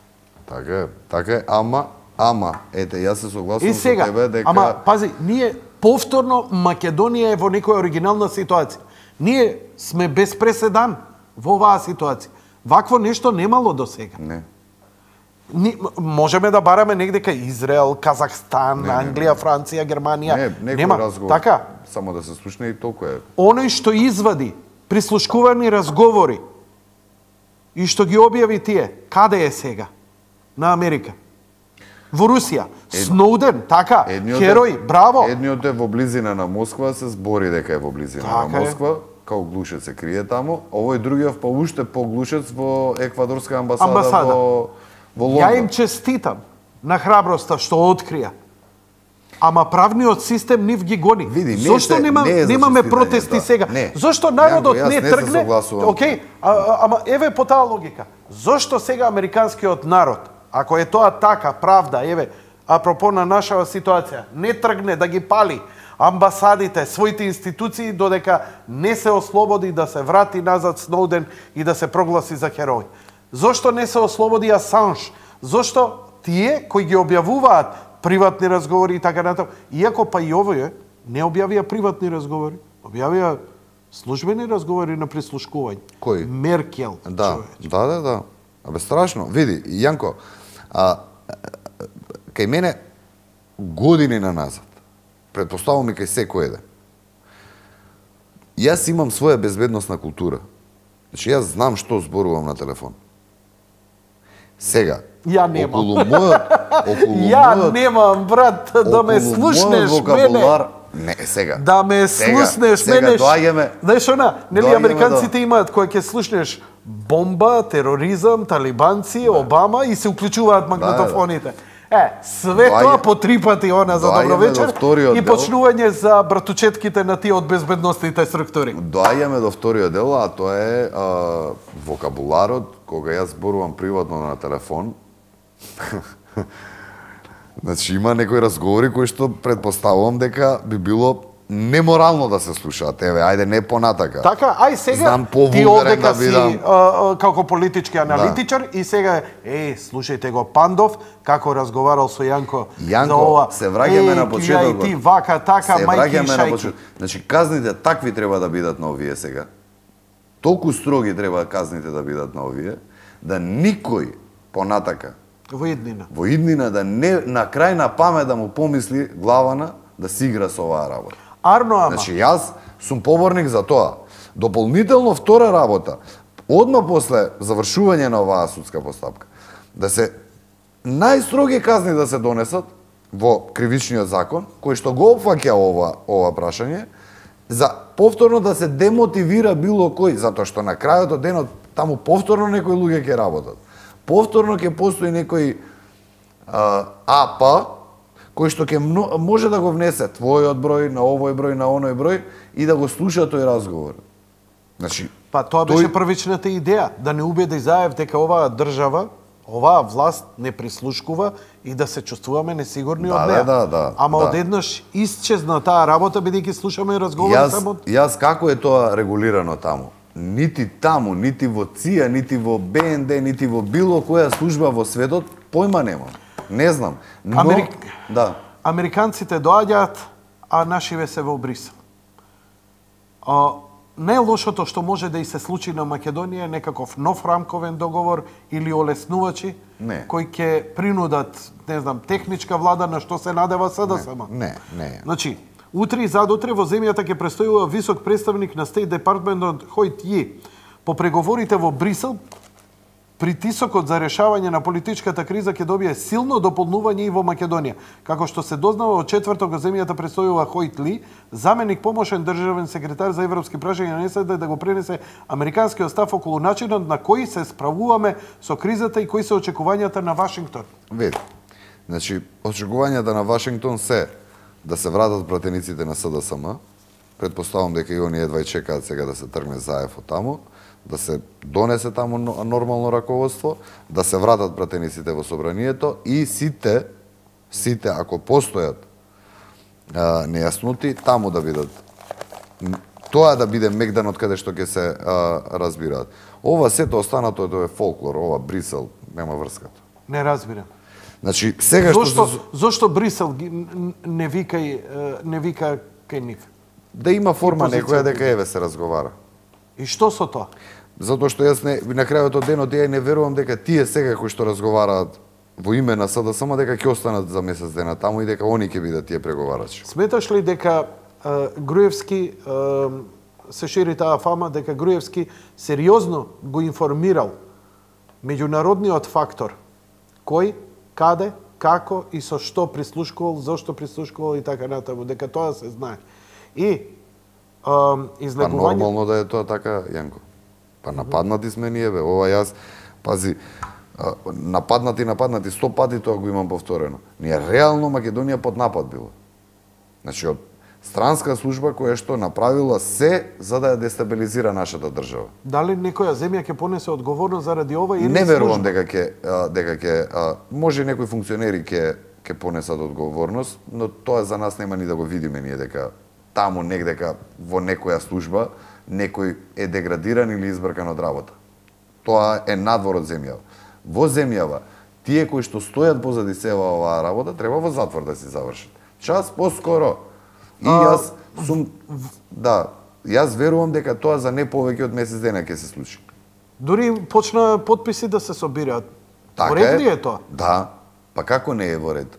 Јанко, значи, што повеќе од тоа, луѓето сами бараа, ние како иницијатива ја прифативме и ја покренавме. Преку глава им е дојдено. 2,5 месеци ја силува македонската јавност. Човече, легни, стани, бомбите на Заев. Еј, што прави човеко? Што му е идејата со сево ова да ја принуди власта да даде оставка? Гледа едноставно дека не поминува кај народот, не поминува било каде, во негована партија конечно не поминува. А поминува ли кај меѓународниот фактор? Значи, видовме најотворени подршки од премиери. Видовме најотворени подршки од министри за надворешни работи. Видовме на мал куп, стотица пратеници од Европски парламент. Еден само што слушнав, некој изгубен човек... Кому поддршка? На владата и на ВМРО да помане. Еден само, хрват некој, и тој бил пратеник, даде изјава, па не знам, па ова можда треба да се промени власта, па треба власта да падне. Не слушнав некој иоле нормален човек. Дали аналитичари биле, дали биле по телевизии новинари, кои што не застана крајно отворено позади премиерот Груевски, позади актуелната влада, а кој што не ја нападна дека ова е страшно што го прави опозицијата и најдиректно да ги помине, да ги повика час поскоро да се вратат во собрание. Така што јас пак и ти повторам, мислам дека сега таа партија како последен заложник на цела оваа работа е на Заев и со неговото заминување и на Шекеринска, таа партија ќе се ослободи и ќе можат пратениците да се вратат број 1 во собранието и да започне, како второ, реална една политичка дискусија, дебата, како сакаш наречи. Ако имаат некои забелешки. Сериозно мислиш дека овој процес ќе започне брзо и дека ќе биде драматично по лидерот на СДСМ? Убеден сум во тоа. Нешто сум крајно уверен сум. Абе, Јанко, имаме 6 обвинети. Има луѓе кои Јанко, велат дека... еве, дозволи ми. Прво обвинетиот е во притвор. Второ обвинетиот е во притвор. Трето обвинетиот е во притвор. Пето обвинетиот е во притвор. Шесто обвинетиот е во затвор. Четврто обвинетиот, заради во име на демократија, ете она што го зборувавме да нема вака е или онака е него шета уште слободен, без пасош. Кога ќе се извадат... Земен му е пасошот? Земен му е пасошот, да не бега од држава. Значи, он со почнување на целата судска постапка, која што ја не гледам зашто би траела подолго, јас верувам дека за не повеќе од месец дена целата таа работа ќе биде завршена. Бе, нека е до крај на мај. Сметаш дека тоа нема да предизвика немири во земјата? Од кого? Судери на следбеници на... Еве, добро. Еве ги зборевме сите структури. Значи сите чекаат не знам, почне судски процес, го апсат Заев, се собира СДСМ, почне кршење, палење, тепање и така натаму и така натаму. Кој тоа ќе крши? Во чиво име тоа ќе го прават? Во име за Заев тоа ќе го прават. Па добро, во име на својата партија. Јас сум уверен против дека дента кога ќе биде уапсен Заев, тоа најголемо славле ќе биде во СДСМ. И реално тоа така треба да биде. Ова ти е многу тешка изјава. Зошто тешка изјава? Јанко, во заложништво е партијата, не може бел ден да видат луѓето од него. Сонце не видува едноставно од него. Значи, луѓено ги држи ги уценува нив. Каде се видело ти пази лидер да излезе на пресконференција и вика, дечки, мене што ми ги гледате црвени очите, од што слушав разговори. Абе човече наместо лидер на опозиција да земе, да направат програма, да понудат што ќе прават, да слушнат што ги мачи луѓето. Овој се занимава со глупости. Бомби пука. Разговора и што било главно, најголем девек била, горде викала шупреш. Јанко. И началниче. И началниче. Лата звикал началниче. И имало кажано наврелив збор кон ромите. Абе, јасно имало тегнење за уши. Значи, ние и не социјални мрежи, не граѓансково движење, не партиските трибини и митинзи. Ти излези со нормален свет, во буреџилница влези ке слушнеш што зборуваат луѓето. И веќе никој нема дилема, и кој слушал и зашто слушал и што била идејата и како била идејата. Не постои веќе човек. Малце што го заинтересирало. Така што и во СДСМ час поскоро чим се деси, они поспремни ќе бидат да станат партија која што биле на време. Имаш контакти со некој од СДСМ? Со мал број на луѓе. Реално да. И они така размислуваат тоа како што пренесеш. Да. Одиме со вториот блок реклами, веднаш потоа продолжуваме со разговорот. Значи, заклучуваме неколку работи од цела ова приказна. Криминал. Не најдовме директен, конкретен криминал кој може да посочи. Ниедна бомба не ја потресе владата до толку да направи било каков промилен разлика во фаворизирањето про и контра, значи на анкетите за власта. И трето, дека напротив, СДСМ во инсистирањето да ни докаже дека власта го крши законот, прекрши многу клучни закони во држава за кои ќе се одговара. Една работа ќе биде објавување на недозволени приватни разговори, така? Да. Втора работа ќе биде ќе биде соработка со странски тајни служби и оддавање на странска тајна. Државна тајна, се извинам, така? Да. Подкуп ќе има? Не, главната е уцена на државен функционер. Да, имавме, да, па тоа е првото, го забораваме просто. Насилна смена на власт. Прекршување на устав. Значи има еден куп таму, јас не сум правник, Јанко. Но еве викаат дека ова ќе биде, да. британскиот амбасадор вика дека ќе ова треба да биде политичко решено. Еве ги овие што се опозицијски настроени се бара и се инсистира на политичка одлука и политичко решение со помош на странците. Може ли и такво нешто да се случи?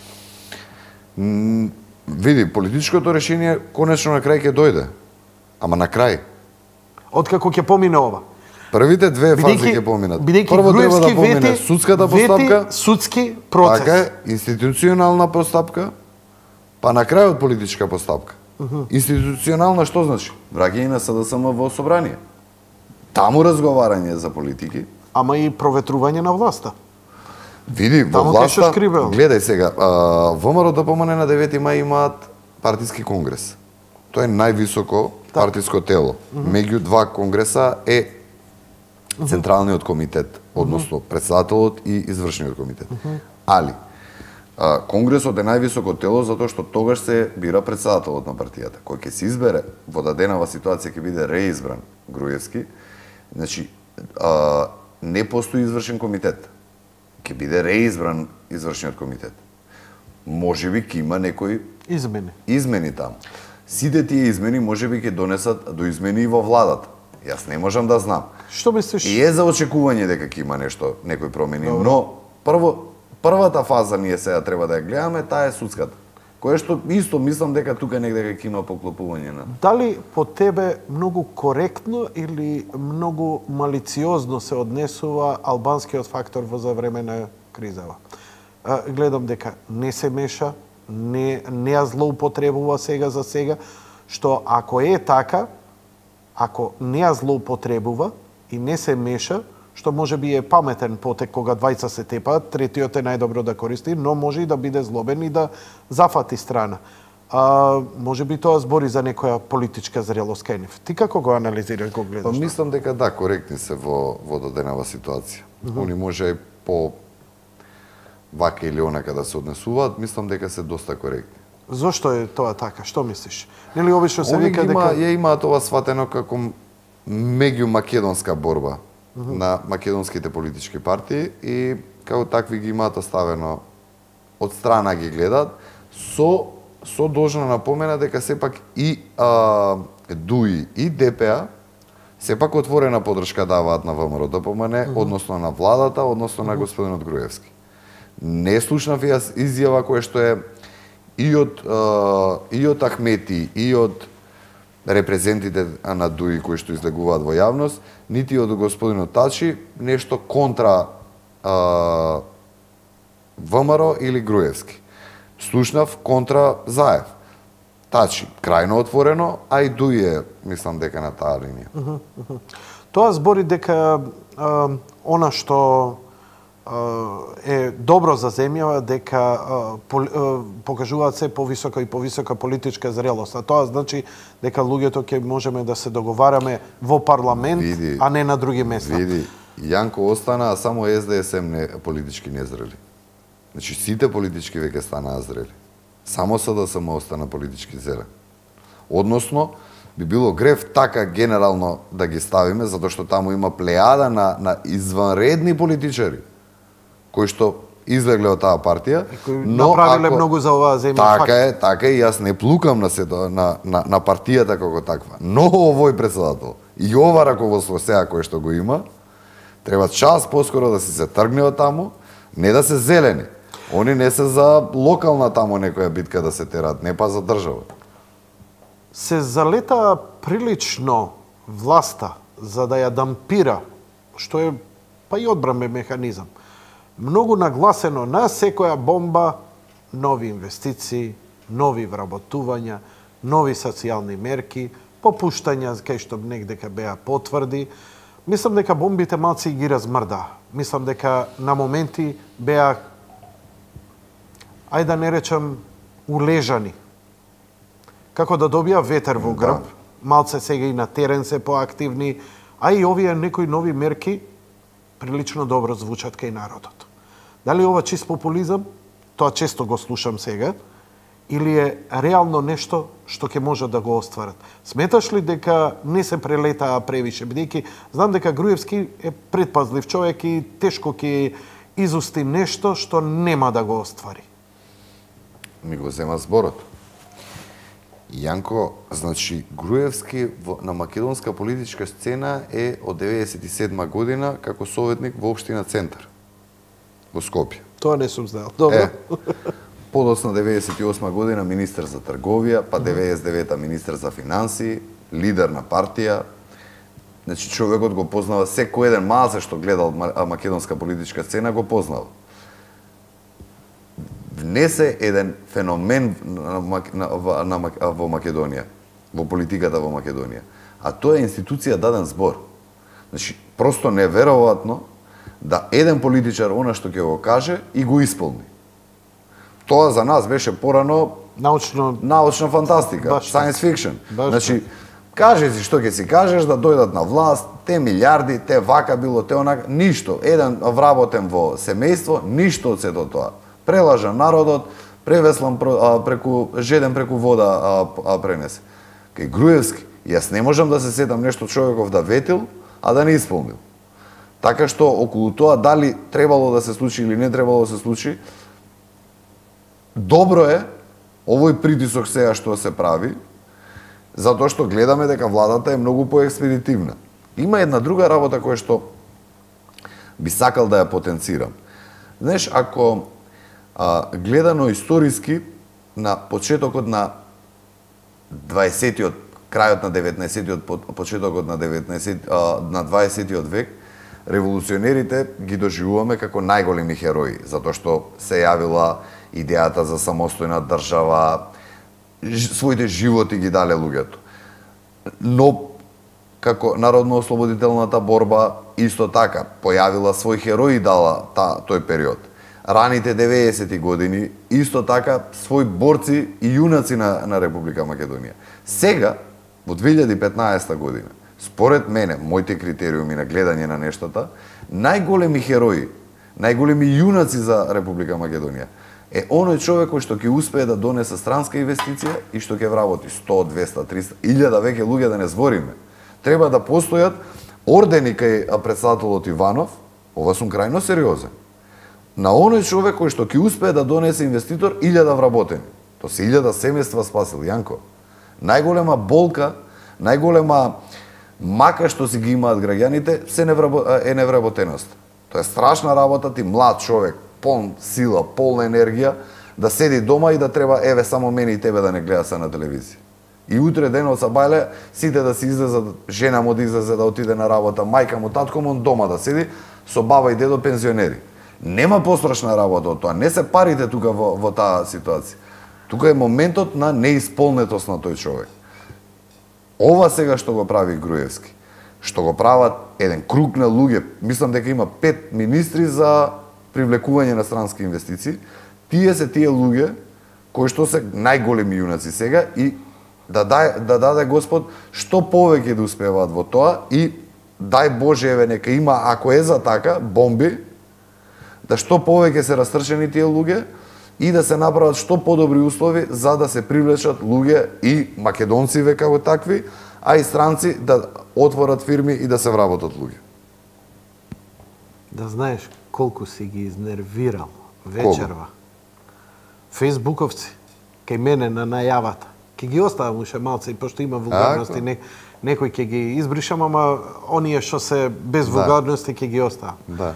Па кој си ти? Па ти си никој ништо. Па ти си ова, па ти си она и така натаму и така натаму.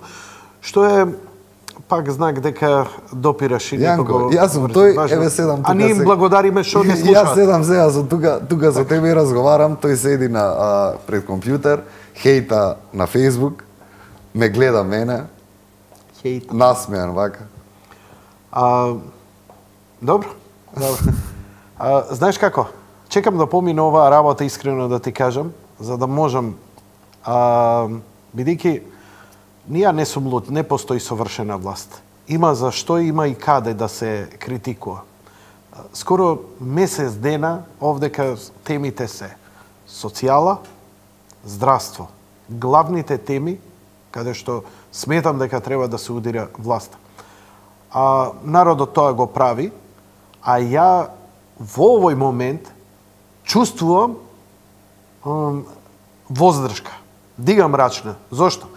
Било што сега да кажам, ми е дегутантно, во име на било каква оваква демократија не би изговорил нешто што би му идало да го пренесе, не знам, оној аналниот дебил или неговиот прилепски Сафир Рубин и така натаму, или тие некои клонови на чудни створови кои им се сега ударното перо.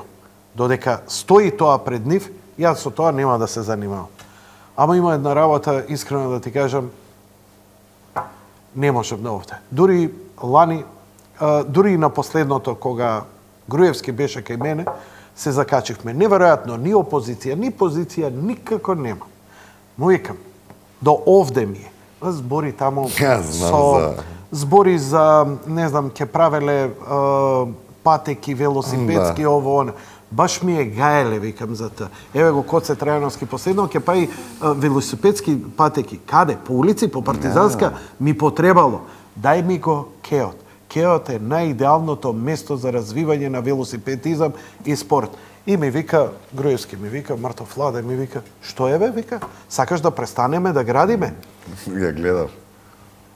Знаеш ли, ме виде дека задаткав малце? Не сакав да извадам една работа.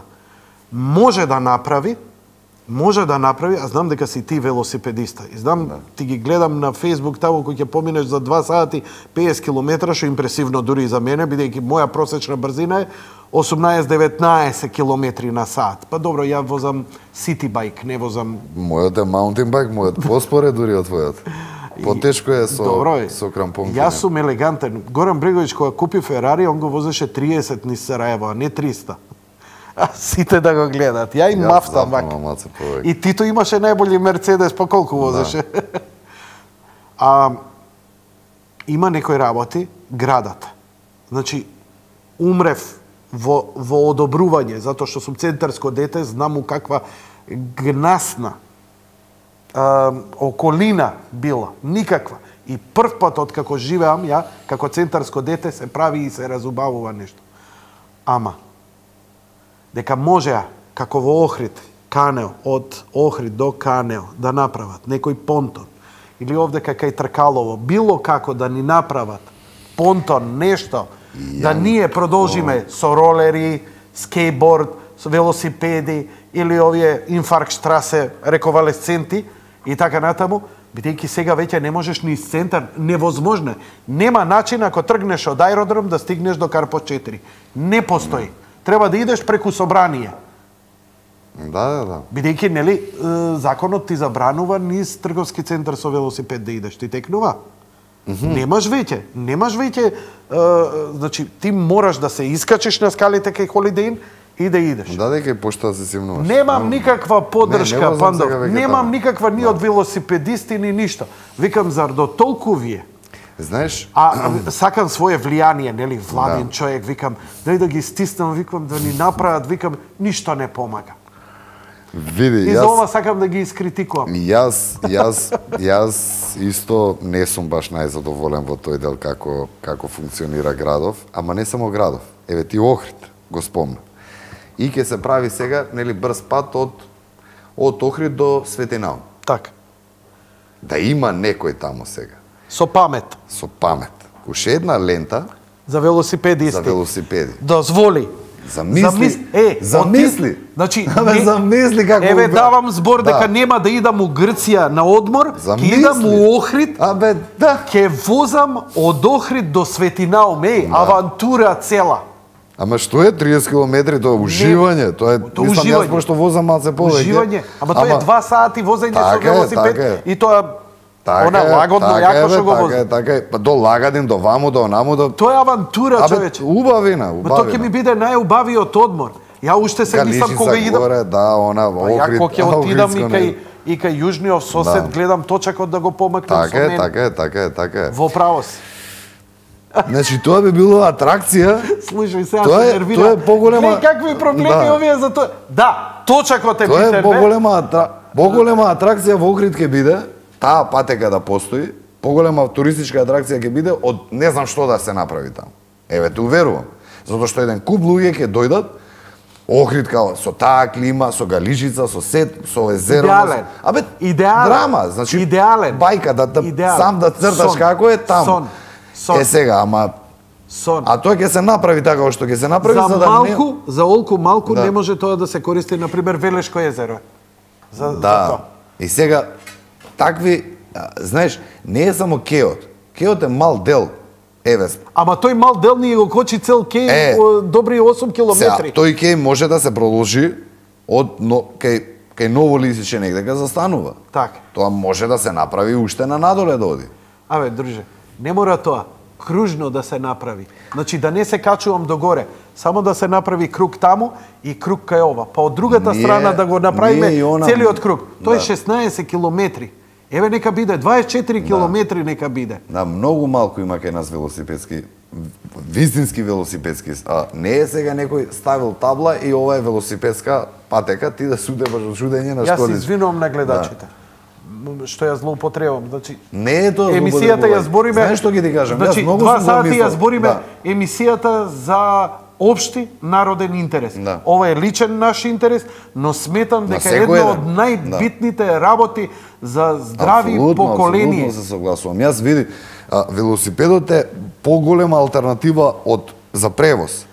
Здраво за човек, здраво за градот, здраво за секого. Нема бучава, нема издувни гасови, кондиционот си добар. Абе, човече, пред Великден си ја земав колата од сервис. И 40 минути заглавив, пошто знаеш, there is no tomorrow кога е кај нас празник, сите сите нервозни. Тоа стрес. Свира. Ми требаше многу ментален напор. Ја оставив колата и отидов да си ја довршам работата уште саат време низ град. Со велосипед врнеше. Тргнав расположен, се вратив уште порасположен. Да, си свиркаш, супер. Мислам, градов е user friendly, одма ти е се поубаво градот. Така е. Си викам, лудили се данците, најбогатата земја во свет. Ама не е само данци, ние.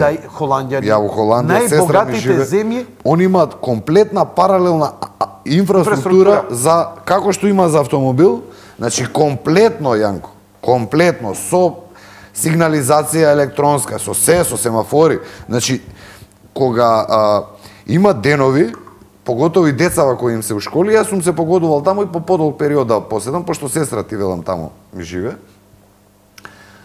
Значи поминуваш со кола, толку има ред со точаци, нем да поминува на семафор. Зиме лете возат. Да, многу. И што возиш, што машина имаш? Маунтин байк е мојов, Бјанки. Бјанки, Талјански, да. Добро. Ти благодарам за учеството во емисијата, веќе сме точно на време, овдека во Сител е... Ти благодарам за поканата, Јанко, јас се надевам дека ги расчистивме делот. Не, мислам дека кај народов јас си понатака тврдам, дека не постоја дилеми веќе околу бомбиве и дека секој еден од нас веќе едва чека да се заврши цела оваа работа, се заврши судската постапка и да се продолжи со нормално политичко живење. А би те замолил нели во некоја идна прилика па околу велосипеди, околу екологија да збориме јас.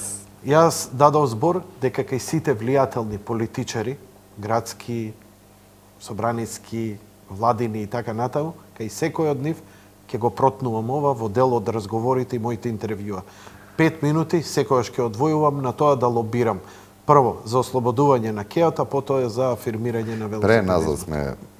Многу заостануваме, катастрофа. На тој план, во делот на таков начин на живење сме многу назад. Почитувани гледачи, тоа беше се за вечерва. Бидете така, оние што не ја фати емисијата, сакаат да ја гледат репризата, да знаете дека првата реприза нема да оди на Сител 3, туку на Сител прва програма. Ете, емисијата делумно се пресели на Сител 1 поради незината гледаност и популарност. Значи, првата реприза ќе ја гледате за пар часови на Сител 1. Ја ви благодарам за вашето внимание. Лека ноќ и пријатно.